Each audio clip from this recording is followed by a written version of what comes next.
Alors, les pavillons de thé, organisés et divisés par des cloisons qui vont se couvrir de peinture. Et donc, on va avoir plein de super décorations dans les appartements, dans les châteaux. Et ça, c'est quand même assez intéressant aussi. Et donc, vous voyez que ce sont des modules grandeur tatami au sol.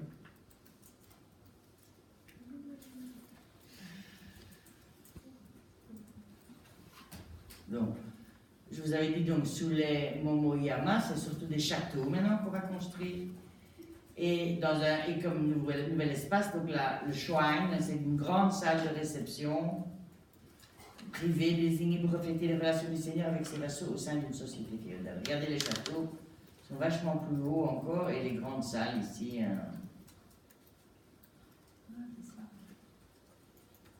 Voilà, ici par exemple, à l'intérieur, et comme c'est pur, hein, avec, vous voyez, ce sont des panneaux décorés, hein, je ne sais pas si vous voyez qu'il y a des arbres. Donc c'est le Shoin, c'est une grande pièce.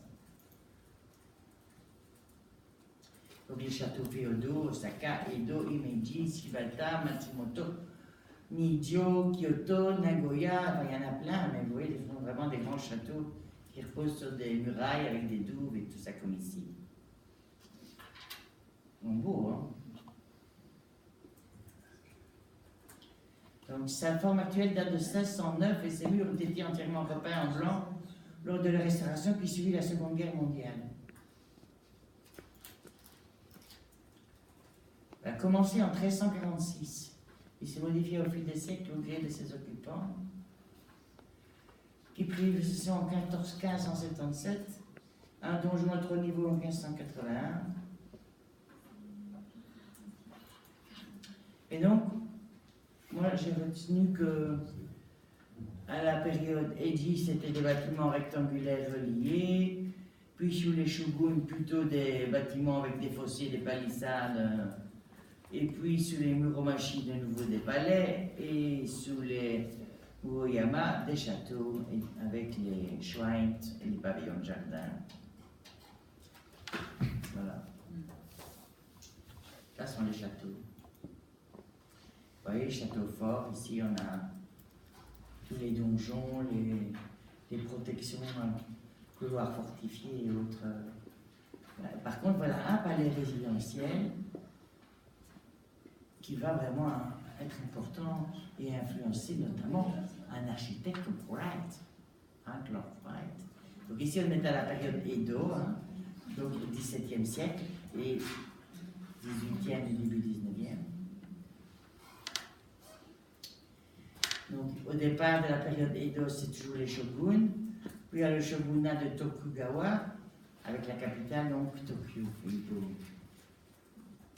Ils disent ici qu'on retrouve dans le système japonais le même type de points faibles que celui constaté en Chine. Ces deux pays se sont crus immunisés contre tout changement, notamment ceux venant de l'étranger. L'arrivée des Européens constituait une menace évidente dans la mesure où ils apportaient avec eux des produits destinés à bouleverser l'ordre social en vigueur. Par exemple, les armes à feu. Pas d'autre, le christianisme. Pourquoi le christianisme? Parce que c'est une religion qui prétend l'égalité de tous devant Dieu. C'est subversif, ça, vous comprenez? Comme c'est subversif d'arriver dans un système où les choses sont organisées hiérarchiquement et d'arriver avec des principes d'égalité.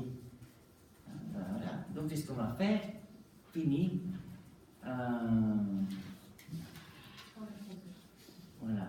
Et on va fermer tout. C'était pas fermer les Trump vitres. qui est Hein? C'était pas Trump qui est arrivé pour eux? Un petit peu peut-être, mais je ne sais pas.